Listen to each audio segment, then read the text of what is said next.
¿Sabías que solo el 9% de los alumnos de 15 años de los países de la OCDE tienen suficiente competencia lectora como para distinguir correctamente entre hechos y opiniones?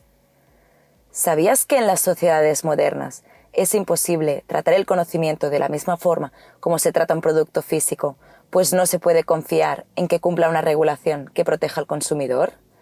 ¿Sabías que para fortalecer la capacidad de los jóvenes de navegar por el nuevo mundo de la información, debemos hacerles competentes en tareas de lectura digital complejas y ayudarles a navegar por la ambigüedad? El último informe de PISA, Lectores del siglo XXI, alfabetización en un mundo digital, refuerza la idea de la importancia de la educación para aprender a navegar con seguridad y criterio en un mundo que gira alrededor de la tecnología, generando un cambio continuo y una volatilidad desmesurada. Uno de los datos más relevantes del informe es que, aunque el 54% de los estudiantes dicen que en el colegio se les enseña a reconocer si una información es imparcial o lo contrario, esta proporción varía considerablemente entre países, como también la relación entre alumnos formados y su capacidad de distinguir hechos y opiniones. De ello se desprende el interés por aprender, unos países y escuelas de otros, para que cada uno pueda mejorar su implementación de esta formación y ganar en eficacia. Es necesaria una nueva alfabetización para el siglo XXI que proteja la independencia de las nuevas generaciones de influencia, de poder y comerciales. Así, se podrá frenar una mirada imparcial y tendenciosa cuando se navega online, gracias al desarrollo del hábito de comprobar los hechos en lugar de basarnos en opiniones, hacer preguntas sobre la fuente de información. ¿Quién lo escribió? ¿Quién hizo este vídeo? ¿Es creíble la fuente? ¿Tiene algún sentido lo que dice? ¿Cuáles son mis prejuicios? Todo esto debería estar en el currículum de formación del profesor. Tiene una aplicación que va mucho más allá de detectar noticias falsas y desinformación. Asegurar una toma de decisiones informada es también asegurar la base del buen funcionamiento de una democracia. Lo bueno de todo esto es que las estrategias y herramientas para hacer frente a estos desafíos están preparadas. Han sido probadas y evaluadas por profesores alrededor del mundo que han entendido lo que significa educar a sus alumnos para su futuro y no para nuestro pasado. Por otro lado, todo profesor sabe que la lectura, y en concreto una buena comprensión lectora, está en la base de todo aprendizaje. Por ejemplo, según los datos de PISA, hay una relación positiva entre la comprensión lectora y las matemáticas. Según Inger Engqvist, al entender un texto matemático, utilizamos los esquemas usuales de comprensión lectora. Primero se trata de descodificar las palabras. Luego hay que ver cómo están relacionadas dentro de la oración. Y finalmente, el lector debe decidir qué significa lo leído. La comprensión del problema es el primer paso hacia su solución. Los conocimientos previos nos dan los esquemas para interpretar lo que leemos. Practicar mucho nos da una comprensión más rápida y nos permite tener más elementos a la vez presentes en el cerebro. Lo mismo sucede con la alfabetización del siglo XXI de la que habla PISA.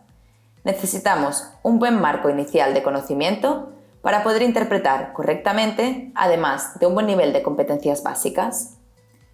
Pero como bien dice Inger, el tiempo es breve y urge hacer la mejor selección de conocimientos previos para poder ir superando eficazmente cada etapa educativa. Inger Engqvist es catedrática en Filología Hispánica en la Universidad de Lund, Suecia.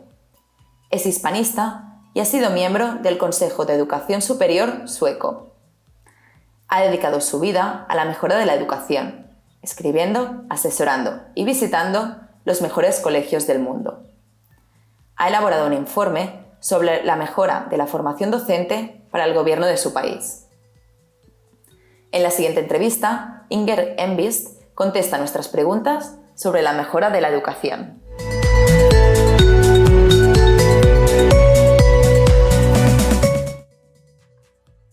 Usted ha sido la voz más representativa frente a algunos abusos de una llamada nueva pedagogía, que en su afán de priorizar las competencias y la autonomía de los alumnos, ha causado estragos en lo que usted misma ha llamado un infantilismo de la educación.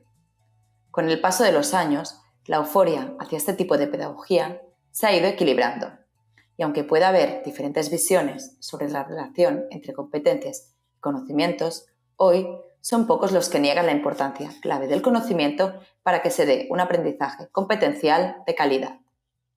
El mundo cambia a diario y la educación debe hacerlo para preparar de la mejor forma a los jóvenes para el mundo que les toca vivir. ¿Cuál es su visión sobre un aprendizaje más competencial y el papel que debería jugar el conocimiento en él?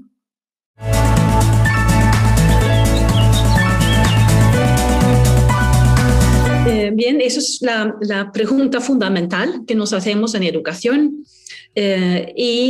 yo claramente reivindico el conocimiento y que las competencias son en realidad un resultado del conocimiento. No hay competencia sin conocimiento, así que es simplemente, la competencia es simplemente una faceta del conocimiento.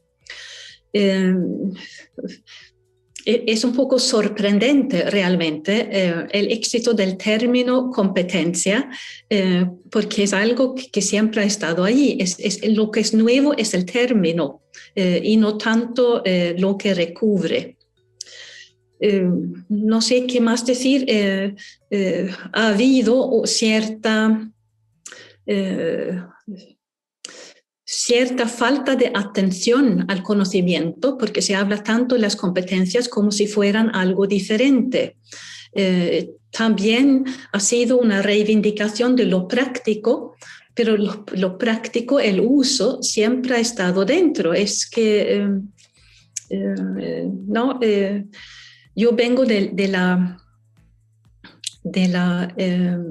campo de las lenguas extranjeras, del estudio de las lenguas extranjeras, y se podría decir que las competencias serían hablar la lengua estudiada. Esto es algo muy aceptado y hasta en lo de las competencias hemos ido más bien demasiado lejos al otro lado. Así que unas competencias bastante triviales ahora se pregonan. No sé, así que mi respuesta es muy breve. El contenido, el conocimiento es lo esencial en la educación y más bien hemos subvalorado el conocimiento actualmente.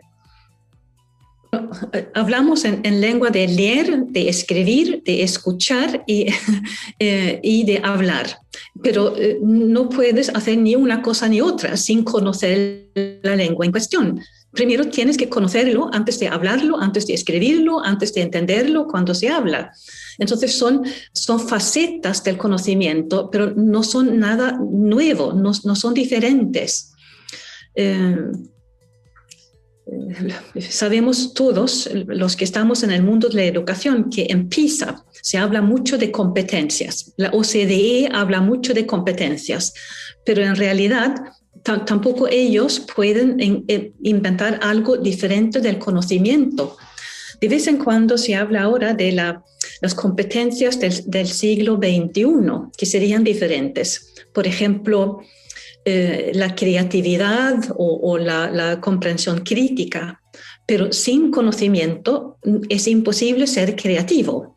Sin conocimiento es imposible tener una visión crítica. Así que volvemos constantemente al tema del conocimiento, que es lo central. Lo otro son facetas, pero lo central es el conocimiento.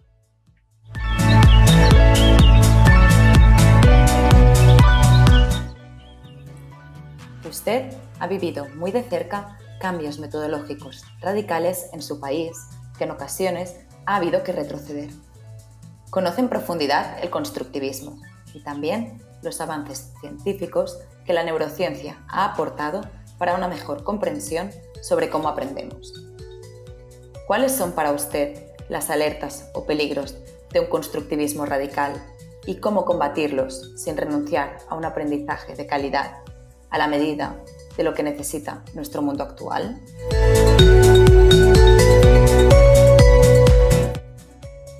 Una continuación de lo que acabamos de decir, que si entendemos por constructivismo que el alumno trabaje solo o que trabaja de manera individual o que busque su propio conocimiento, es que el alumno necesita la ayuda del profesor y no hay manera de aprender sin esfuerzo, sin trabajo, y eso es mucho más rápido con la ayuda del profesor o de un libro de texto.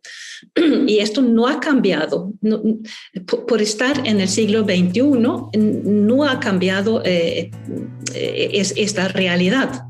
Y la calidad en el aprendizaje está basado en los contenidos.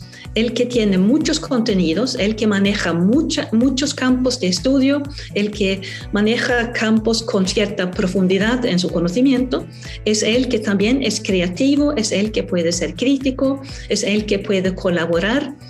Es una persona a la que le van a pedir que colabore en diferentes proyectos. Así que todas las calidades que buscamos en los estudiantes están basados en el conocimiento o giran alrededor del conocimiento. Y por eso la calidad es conocimiento. Y podría volver al campo de la lingüística o del aprendizaje de las lenguas extranjeras. El alumno que conoce mucho vocabulario, que conoce mucha gramática, es que crea mejor, entiende mejor, puede ser más crítico y todo lo demás. Y a este alumno le van a pedir los demás alumnos que colabore con ellos. Así que el conocimiento es lo central.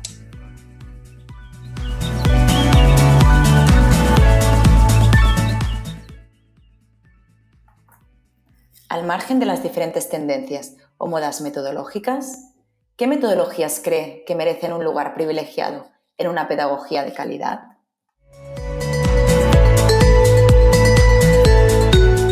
La respuesta es la misma, que hay que centrarse en los contenidos y aportar muchos contenidos y también bien organizados, bien elegidos. Así que la destreza del profesor está en parte en enfocar lo que es más productivo para el alumno, para que el alumno no pierda tiempo ni energía con cosas que no le van a aportar mucho. Así que concentrarse en lo esencial, hacer que el alumno realmente aprenda eso y con buenos ejemplos y de una manera amena, esto es la calidad. Así que la calidad viene del contenido, pero un contenido, claro, bien elegido y bien presentado.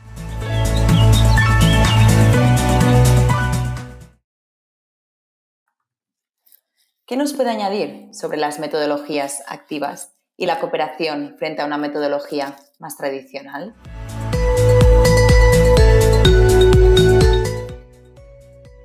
Es un término engañoso porque se habla de actividad del alumno como si fuera algo manual, es como si fuera mover los dedos, mover el cuerpo o algo así. Y es cierto que el alumno no puede dormirse en su silla, eso es cierto, pero la actividad fundamental es el cerebral. El aprendizaje se hace en el cerebro. Por eso el escuchar o el leer puede ser muy activo, pero claro, siempre que el alumno esté preparado para entender. Esa es la destreza del profesor, darle al alumno tareas que le estimule, etc. También todos los profesores sabemos que hoy en día la atención del alumno puede no ser la que quisiéramos. Entonces hay que cambiar ligeramente de tarea práctica, pero sin cambiar en realidad el enfoque en lo que quiere transmitir la clase. Entonces la destreza del profesor es mantenerse en el mismo aprendizaje intelectual, pero de vez en cuando cambiar de escuchar, de hablar, a escribir o algo así, pero dentro del mismo tema. Así que el cambio, yo no diría, el cambio no es de pasivo a activo, es entre diferentes formas de aprendizaje muy activo, constantemente activo. Y eso es algo que los profesores en todos los niveles del sistema educativo hemos aprendido. Leer todo el tiempo es aburrido, escribir todo el tiempo es aburrido, escuchar todo el tiempo es aburrido, así que cambiar sin cambiar el enfoque, ese es el quid. Esto depende de muchas cosas y no solamente del profesor y tampoco solo del alumno, porque la colaboración es excelente y va muy bien si los alumnos están en el mismo nivel y están preparados, tienen energía, tienen voluntad para aprender, para realizar la tarea. Lo que se ve lamentablemente muchas veces hoy es que se organiza de manera un poco fortuita un grupo de alumnos y se les da una tarea y se dice, bueno, que colaboren y que vamos a ver dentro de 2 horas cuál es el resultado. Esto es una manera, yo diría, muy pasiva de organizar algo que parece activo en la superficie.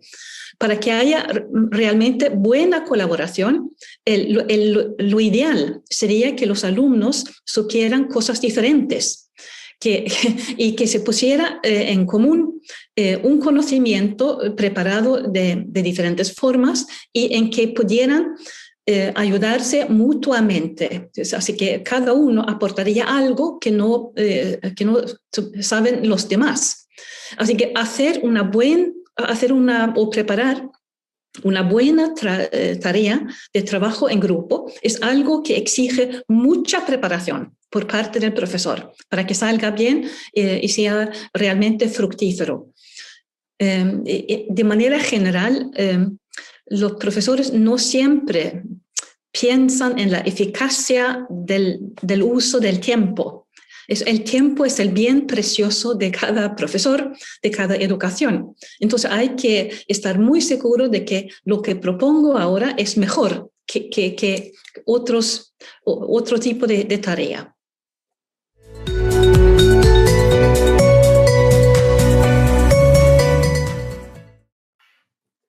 Hace poco, David Cuartielles, profesor de Diseño y Tecnología en la Universidad de Malmö, nos dio su gran fórmula para aumentar las vocaciones científicas y tecnológicas.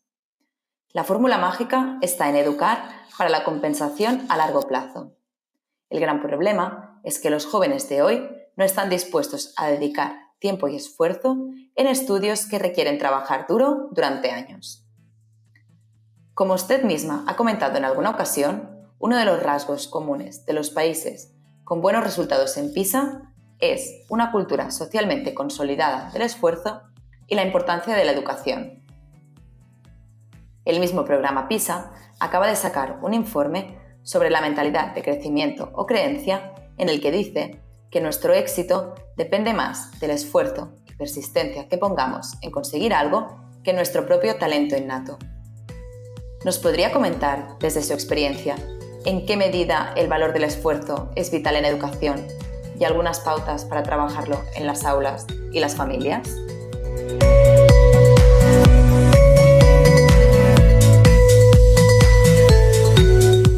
Muy bien. Primero, hemos coincidido, David y yo, en algún seminario en España y estamos muy de acuerdo sobre el valor o la importancia del esfuerzo. De eso no hay duda. Pero lo que en parte el enigma o lo que se necesita para lograr ese esfuerzo está en un nivel nacional. Eso está por encima del profesor de vez en cuando. Lo que hacen en los países en el sureste asiático es que es importante para el alumno y para la familia que el alumno avance. Hemos intentado en los países del bienestar, países occidentales, dar todo de manera gratuita y sin pedir esfuerzo. Entonces no hay manera que los alumnos hagan un esfuerzo porque ven muy bien que no se exige esfuerzo. Así que lo que queremos es tener un sistema que no exige esfuerzo y pedirles esfuerzo porque por ser tan buenos los alumnos deberían colaborar con nosotros y esforzarse. Es un poco lo que estamos intentando conseguir. Por eso, en parte, la respuesta está en el nivel nacional, en el nivel de las políticas educativas y está fuera de las manos del profesor. Un profesor que tiene mucha carisma puede un poco seducir, puede atraer así al estudio al alumno y hacer que quiera colaborar y quiera esforzarse. Esto es absolutamente loable, absolutamente admirable, pero muchas veces está fuera de lo que pueda hacer un profesor normal y corriente. Es pedir mucho. Lo más importante de la pregunta es que realmente hay que subrayar la voluntad, porque sin que el alumno haga un esfuerzo, simplemente pierde el tiempo en la educación. Está allí sin ganas de estudiar y él pasa una hora, pasa un día, pasa una semana y los cambios en el alumno son más bien escasos. Como se sabe hoy por la investigación sobre el cerebro, los que manejan esos escáneres hasta pueden ver si hay aprendizaje, porque el cerebro cambia. Pero si el alumno no hace ningún esfuerzo, el cerebro no cambia y no ha habido aprendizaje. Digamos lo que digamos, no ha habido aprendizaje si no hay esfuerzo, y esfuerzo prolongado y esfuerzo repetido.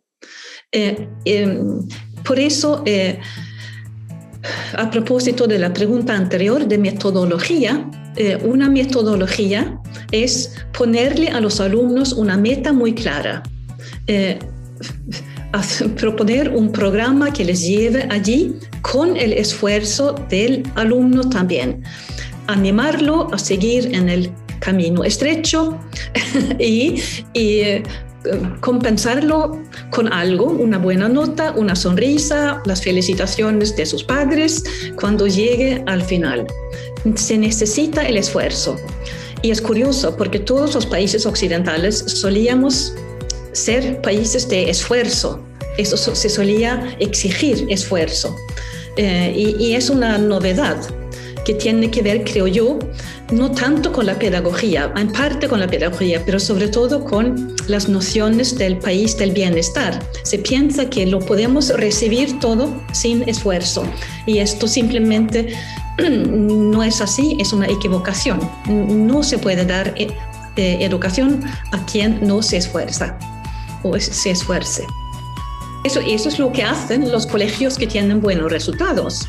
O sea, fomentan una cultura del esfuerzo, fomentan en general unas reglas de comportamiento, ponen tareas, tienen exámenes e intentan por todos los medios decir a los alumnos lo que es beneficioso para ellos y lo que no es beneficioso, para llevarlos hacia una meta. Pero otra vez más, en general, es mejor si el país lo hace, en segundo lugar, si el colegio lo hace, en el tercer lugar, si el profesor lo hace, y desde luego, si los padres en casa apoyan ese esfuerzo. Lo importante con el concepto de esfuerzo es que no siempre los padres tienen que tener el nivel de educación que propone la escuela, pero si apoyan en casa el esfuerzo de su hijo, van a hacer lo importante. En casa, lo importante es que el alumno duerma por la noche, que haya tranquilidad en la casa a partir de cierta hora por la noche también, y que esté preparado el alumno para aprender cuando llega al colegio y para hacer ese esfuerzo. Así que es lo que hacen y dicen los padres en casa, que es como la base del esfuerzo del alumno. y que es muy importante también que los padres y los profesores digan la misma cosa, que hay un muro adulto que dice lo mismo.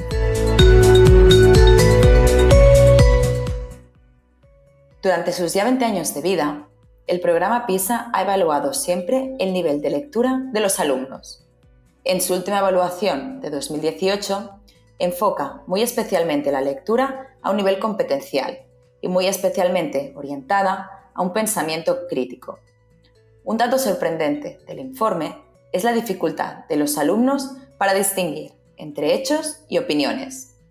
Usted, que siempre ha defendido el potencial de la lectura para garantizar una educación de calidad, ¿nos puede decir qué relación hay entre lectura y aprendizaje de calidad?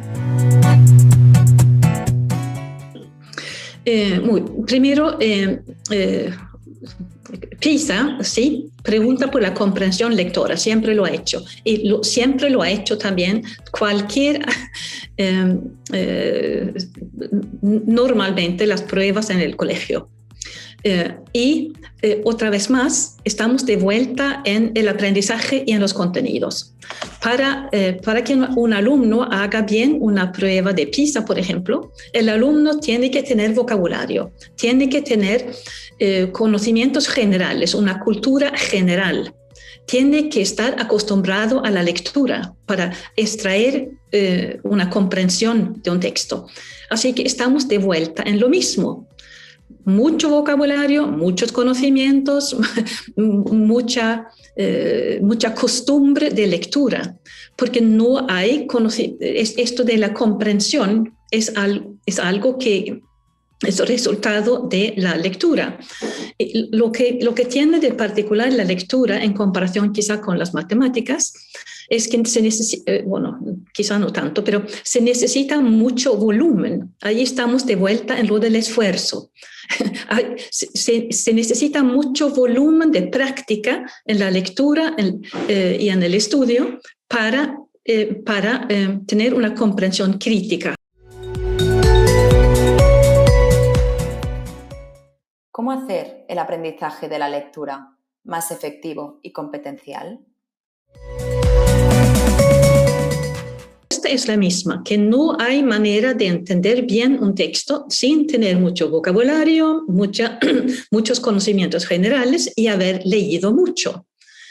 Si uno quiere mejorar la comprensión lectora, hay que asegurarse de que el tiempo se utilice bien en clase, que no se pierda tiempo nunca y que los alumnos lean mucho, que no lean únicamente en el aula, sino que lean también en sus casas. Es lo de siempre, que no hay otra manera de ser buen lector que leer. He visto una cifra una vez que dice que la mayoría de los países occidentales y otros dedican quizá 400 horas al aprendizaje de la lectura en la enseñanza primaria. Pero para ser buen lector necesitas quizá 4.000 horas. ¿Y de dónde va a sacar el resto de las horas? Bueno, es imposible si el alumno no lee en casa. Así que no hay manera de hacerlo bien si no se logra hacer que los alumnos lean en casa. Es lo de siempre. Es lo de siempre, no hay otra metodología. Y el hecho de que baje la comprensión lectora, en parte se puede decir que eso es lógico, si leen menos, porque están ocupados en otras cosas, se divierten de otra manera. Porque hay tantas tentaciones ahora, bueno, el resultado lógico es que baja la comprensión lectora. Bueno, esto fue en un congreso sobre la creatividad. Por eso todo tenía que ver con la creatividad. Y entonces yo repensé un poco qué es la lectura, porque en realidad cuando leemos algo, creamos, porque creamos comprensión en el cerebro. Y esta creación se hace con nuestros conocimientos previos. Es que de vuelta en los contenidos, el alumno que sepa mucho yo creo que yo tomé el ejemplo de de una poesía que retoma elementos del siglo de oro español. Sí, para entender un poema del siglo XX que retoma elementos del siglo de oro, bueno, el alumno necesita haber leído poesía para no sentir quizás rechazo hacia la forma poética, necesita haber estudiado algunos poemas del siglo de oro, necesita saber un poco qué es típico de la poesía del siglo de oro, porque con estos conocimientos previos el alumno va a crear una comprensión y crear porque está juntando en su cerebro conocimientos que vienen de diferentes lugares, de sus conocimientos de poesía, de sus conocimientos de lengua, de sus conocimientos de esto y lo otro. Y lo que es típico de la creación o de la comprensión lectora es que el que decide es el autor del texto que estamos leyendo. Nosotros como lectores estamos detrás o debajo o al lado del autor. No podemos influir en el texto porque el texto está allí. Entonces solo podemos prepararnos para esa comprensión teniendo o aprendiendo conocimientos y nos presentamos a la tarea de la comprensión con lo que ya hemos aprendido. Y por eso eso es el propósito de la escuela, preparar a los alumnos en el vocabulario, en las costumbres de lectura, en historia, geografía, física, lo que sea, en toda una serie de materias para que tengan la mejor preparación posible para poder comprender los textos que van a encontrar. En ese sentido, y lo estoy repitiendo, creatividad o lectura crítica o lectura o simplemente comprensión lectora, todo esto viene a ser lo mismo, que dice lo mismo, que si uno no conoce la materia, no hay comprensión posible.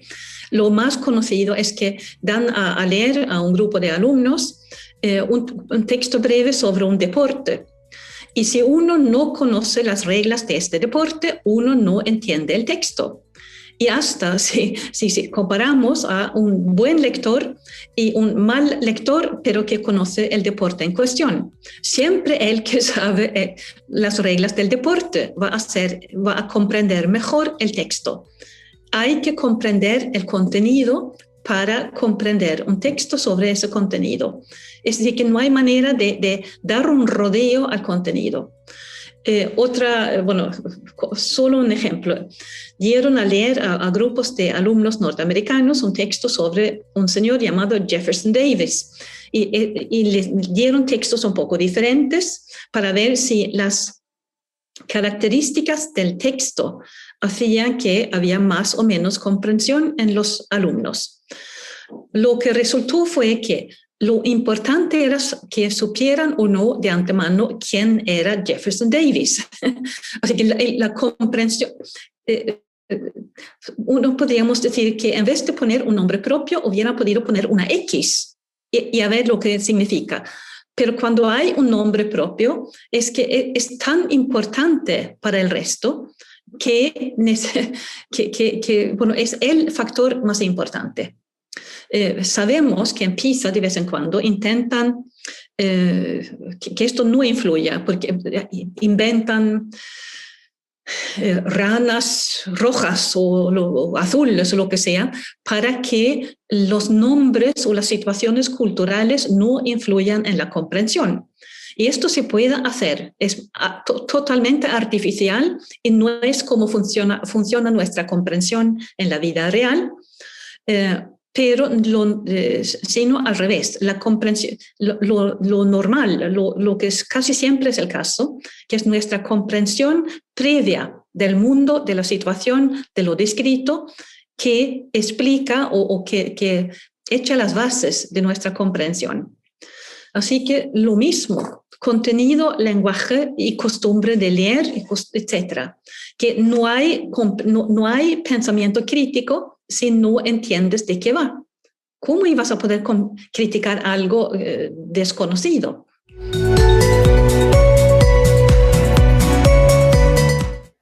Uno de los factores clave para la calidad de un sistema educativo es el nivel de su equipo docente. Hoy en día, la vida de un profesor es complicada, pues además de precisar un reciclaje continuo, el rumbo muchas veces no está claro y las expectativas sobre los resultados son cada vez más exigentes.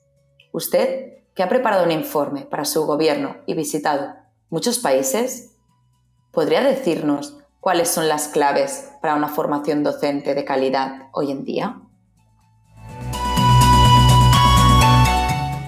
Formación docente, que es la pregunta en realidad, allí lo único que resulta claro de la investigación internacional y los ejemplos es la importancia de la práctica en el aula. Así que menos formación universitaria y más formación en las aulas con tutores con destreza y con experiencia. Así que en vez de insistir tanto en la formación, es en la selección y después en la práctica, en cómo se introduce a estos futuros profesores tan bien preparados y en un ambiente también atractivo. Esto es cómo se hace. Y otra manera de contestar la pregunta es decir que no hay buenos ejemplos de formación docente universitaria que sea muy, muy atractiva y muy bien orientada hacia la formación misma, o para decirlo de otra manera, no tan complicada, si el candidato no es realmente idóneo para ser profesor, no hay formación que pueda convertir al candidato en buen profesor. Entonces, esto es algo que no quieren oír los países. No les conviene, les complica mucho las cosas, pero así es. Y eso tiene que ver con la disciplina universitaria de la pedagogía, que no tiene teorías que logran el milagro de convertir a alguien en buen profesor.